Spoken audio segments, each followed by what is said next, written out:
Hello friends, स्वागत आपका study with Yogesh में। मैं योगेश आज आपके साथ हाजिर हूँ साइकोलॉजी का एक इम्पोर्टेंट टॉपिक लेके। ठीक है फ्रेंड्स, आज हम टॉपिक की बात करेंगे। आज का हमारा टॉपिक है स्टेजेस ऑफ सोशलाइजेशन। मतलब कि आज की वीडियो ये आपकी होने वाली है साइकोलॉजी के टॉपिक के लिए। ठीक है, तो चलिए बात कर लेते हैं।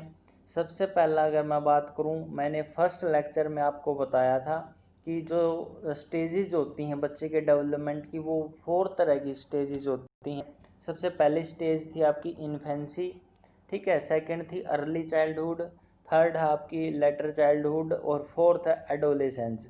ये 4 तरह की जो स्टेजेस होती हैं ये हम स्टडी करते हैं हमारे साइकोलॉजी के अंदर, मतलब कि चाइल्ड डेवलपमेंट के अंदर। ठीक है फ्रेंड्स, तो चलिए आज बात कर लेते हैं कि जो ये 4 स्टेजेस होती हैं, इन स्टेजेस के अंदर बच्चे का समाजीकरण किस तरह से होता है, कौन सी स्टेज के अंदर सबसे ज़्यादा सोशलाइजेशन होता है, उसकी भी हम बात करेंगे। मैं पहले आपको बता देता हूँ कि किस तरह से क्वेश्चन बनता है। यहाँ से क्वेश्चन आपसे पूछा जाएगा कि निम्न में से कौन सी स्टेज के अंदर बच्चे का सर्वाधिक समाजीकरण होता है, जो सबसे मोस्ट इंटेंसिव कहा जाता है, बहुत ही महत्वपूर्ण स्टेज होती है, वो कौन सी होती है समाजीकरण के लिए। तो आप बताओगे कि अर्ली चाइल्डहुड जो स्टेज होती है उसके अंदर बच्चे का सबसे ज़्यादा महत्वपूर्ण रूप से सोशलाइजेशन होता है। अर्ली चाइल्डहुड स्टेज बहुत ही महत्वपूर्ण है बच्चे के सोशलाइजेशन के लिए। ठीक है, तो चलिए बात कर लेते हैं। शुरू से ये मैंने आपको बता दिया था कि किस तरह से क्वेश्चन पूछे जाएंगे। सबसे पहला हमारा टॉपिक आता है वो है इन्फेंसी स्टेज। इन्फेंसी स्टेज सबसे पहला क्वेश्चन यहाँ से बनता है कि कौन सी स्टेज होती है, कितने साल से लेके कितने साल के बीच इन्फेंसी स्टेज होती है। तो आप बताओगे 0 से लेके 2 साल का बच्चा, मतलब कि जन्म से लेके 2 साल का बच्चा आपका कहलाएगा इन्फेंसी स्टेज। हिंदी में इसको कहा जाएगा शैशवाकाल या शैशवावस्था। ठीक है। सेकंड फिर बात आती है कि इन्फेंसी स्टेज को, ये जो टॉपिक है फ्रेंड्स, ये मैंने डेवलपमेंट के चैप्टर है जो उसके अंदर भी कवर कर रखे हैं। यहाँ पे बात करेंगे, उसको रिवाइज कर लेंगे और साथ ही साथ में सोशलाइजेशन का इसके अंदर किस तरह से यूज होता है वो डिस्कस करेंगे। फिर बात आती है कि इन्फेंसी स्टेज को टॉय एज के नाम से जाना जाता है। ठीक है, इंपॉर्टेंट क्वेश्चन बनता है यहाँ से कि आप अगर सोचोगे कि 2 साल से कम का बच्चा क्या कभी खेल सकता है, क्या वो खिलौने के साथ खेल सकता है? नहीं खेल सकता वो खिलौने के साथ। इसी वजह से आप सोचोगे कि जो टॉय एज है वो तो अर्ली चाइल्डहुड होनी चाहिए, क्योंकि 2 से 6 साल का बच्चा खिलौनों के साथ खेलने लग जाता है। लेकिन फ्रेंड्स ये उल्टा है, इन्फेंसी स्टेज को ही टॉय एज के नाम से जाना जाता है। आप इसको याद रखोगे। पेपर के अंदर, एग्जाम के अंदर ये क्वेश्चन पूछा गया है कि कौन सी स्टेज को टॉय एज के नाम से जाना जाता है, तो आप बताओगे इन्फेंसी स्टेज को टॉय एज के नाम से जाना जाता है। फिर बात आती है फ्रेंड्स कि इन्फेंसी शैशवावस्था में किस तरह से बच्चे का समाजीकरण होता है। तो शैशवावस्था में बच्चे का समाजीकरण उसकी फैमिली के द्वारा किया जाता है। ठीक है, फैमिली के अंदर सबसे पहले नाम आता है उसकी माता।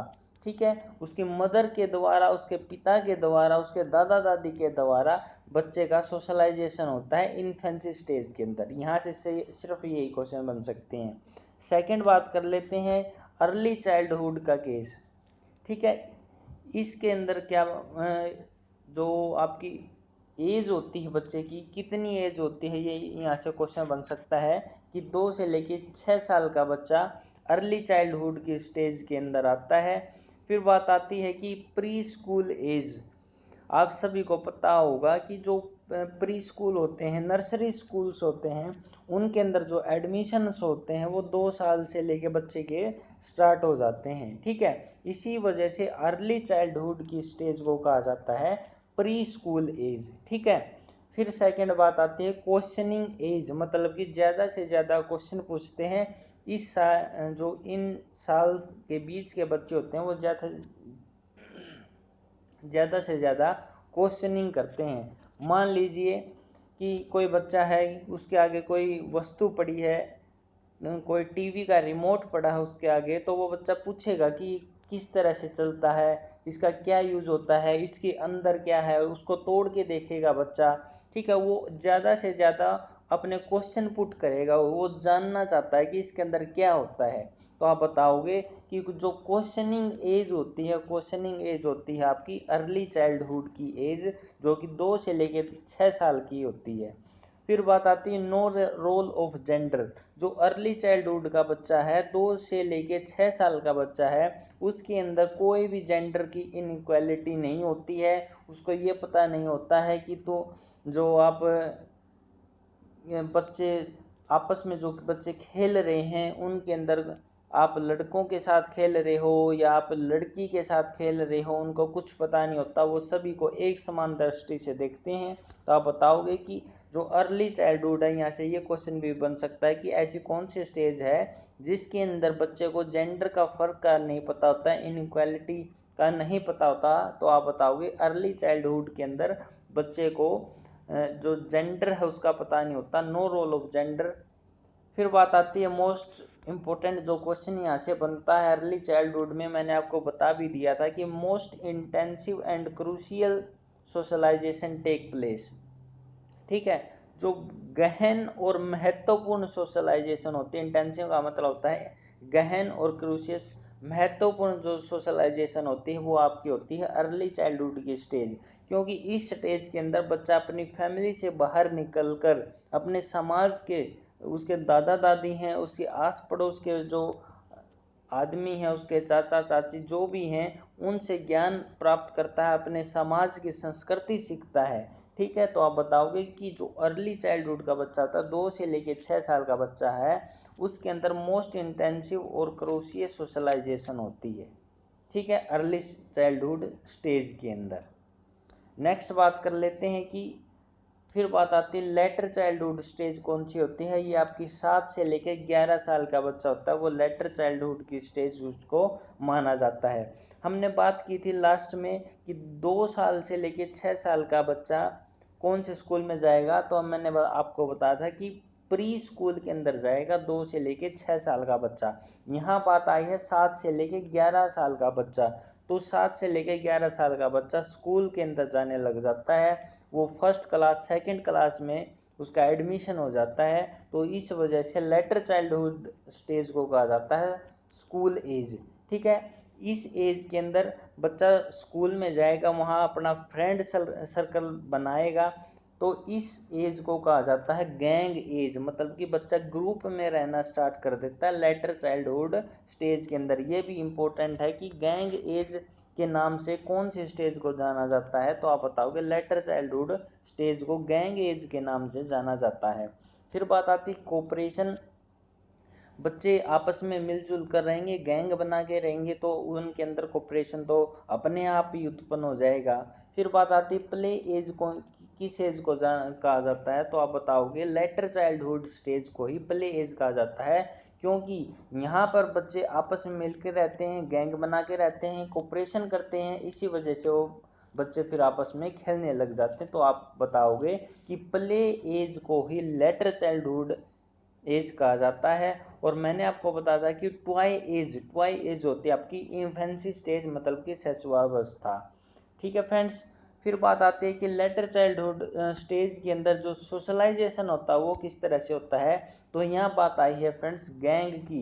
गैंग मतलब कि बच्चा अपने दोस्त बनाने लग जाता है। तो यहाँ पर जो सोशलाइजेशन होगा वो बच्चों का अपने साथियों के द्वारा होगा। ठीक है, वो किस ग्रुप के अंदर बच्चा रह रहा है, मान लीजिए बच्चा रह रहा है एक ऐसा ग्रुप है कि वो सभी बच्चे कोई गेम खेलते हैं, एक ग्रुप है कि उस ग्रुप के अंदर सभी बच्चे पढ़ाई करते हैं। तो वो बच्चे पर डिपेंड करता है कि बच्चा कौन सा ग्रुप ज्वाइन करता है।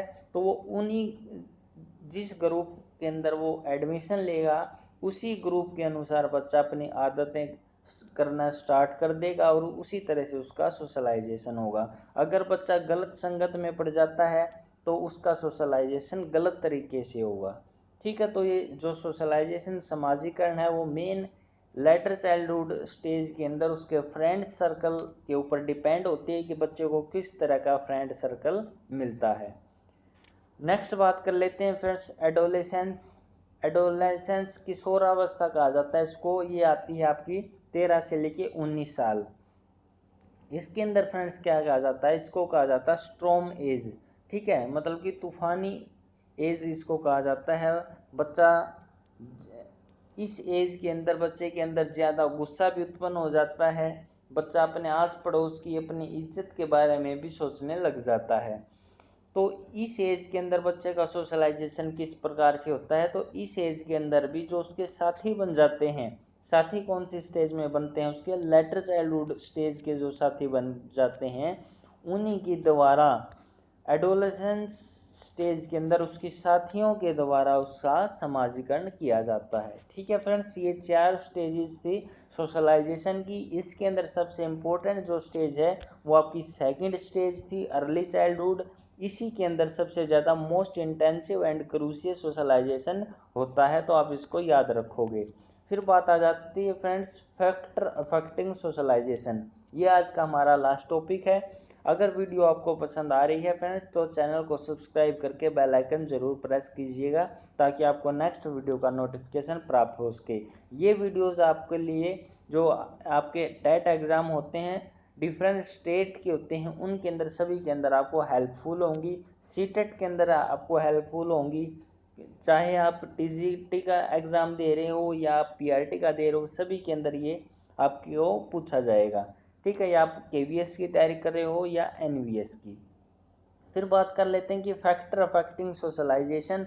इसके अंदर सबसे पहला फैक्टर आता है जेंडर। मतलब कि मान लीजिए अगर एक बच्चा लड़का है एक लड़की है, तो उनके बीच के अंदर जो गैप बन जाता है उसकी वजह से भी बच्चे का जो सामाजिक जो उसका उत्थान होना चाहिए था वो नहीं हो पाता है और बच्चा सामाजिक रूप से पिछड़ जाता है। जेंडर भी एक अहम योगदान निभाता है सोशलाइजेशन के अंदर, सब बच्चे के समाजीकरण के अंदर, कि बच्चे का समाजीकरण अच्छा होगा या नहीं होगा, उसके अंदर जेंडर अपनी अहम भूमिका निभाता है। सेकंड आती है कल्चर, कि बच्चा किस तरह के कल्चर के अंदर रह रहा है। मान लीजिए वो बच्चा रह रहा है कि एक बच्चा है कोई इंग्लैंड का है, एक बच्चा है इंडिया का है, तो उनके सोशलाइजेशन समाजीकरण के अंदर बहुत ज़्यादा गैप होएगा। ठीक है, इस वजह से हम कह सकते हैं कि जो आपका कल्चर है इसकी वजह से भी सोशलाइजेशन अफेक्ट होता है, सोशलाइजेशन के अंदर चेंज होते हैं। फिर बात आती है कास्ट। इम्पोर्टेंट है फ्रेंड्स, ये जो फैक्टर्स हैं ये आपसे क्वेश्चन में पूछे जा सकते हैं, पेपर के अंदर पूछे जा सकते हैं कि कौन से फैक्टर्स हैं जो सोशलाइजेशन को अफेक्ट करते हैं या कौन से फैक्टर हैं जो सोशलाइजेशन को अफेक्ट नहीं करते हैं। तो आप ये 4 जो फैक्टर हैं ये बताओगे कि ये 4 जो आपके फैक्टर हैं ये अफेक्ट करते हैं सोशलाइजेशन को। कास्ट भी इसी तरह से, कि बच्चा उच्च जाति से बिलोंग करता है या निम्न जाति से बिलोंग करता है, उस तरह से बच्चे का सोशलाइजेशन होता है। फिर आपकी नेशनलिटी है, कि बच्चा किस देश का है, किस तरह से बच्चे अपने देश के अंदर उसका समाजीकरण हो रहा है, ये भी अफेक्ट करता है बच्चे के सोशलाइजेशन को, समाजीकरण की प्रक्रिया को। ठीक है फ्रेंड्स, आज के हमारे ये 2 टॉपिक्स थे जिसके अंदर हमने स्टडी किए हैं स्टेजेज ऑफ सोशलाइजेशन और फैक्टर अफेक्टिंग सोशलाइजेशन। ठीक है फ्रेंड्स, तो चैनल को सब्सक्राइब ज़रूर कीजिएगा क्योंकि इस चैनल पर आपको कंप्लीट सिलेबस पढ़ाया जाएगा साइकोलॉजी का। ठीक है, ऐसा कोई भी चैनल नहीं है, मैंने भी देखा है कि जिसने कंप्लीट सिलेबस करवा रखा हो।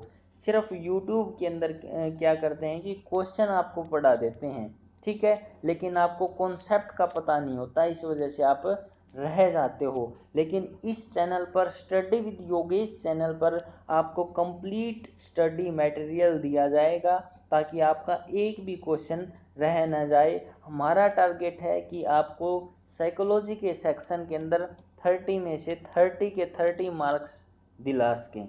ठीक है फ्रेंड्स, तो चलिए मिलते हैं नेक्स्ट वीडियो में। तब तक वीडियो को देखते रहिए, वीडियो को शेयर कीजिए, वीडियो को लाइक कीजिए और चैनल को सब्सक्राइब ज़रूर कीजिएगा।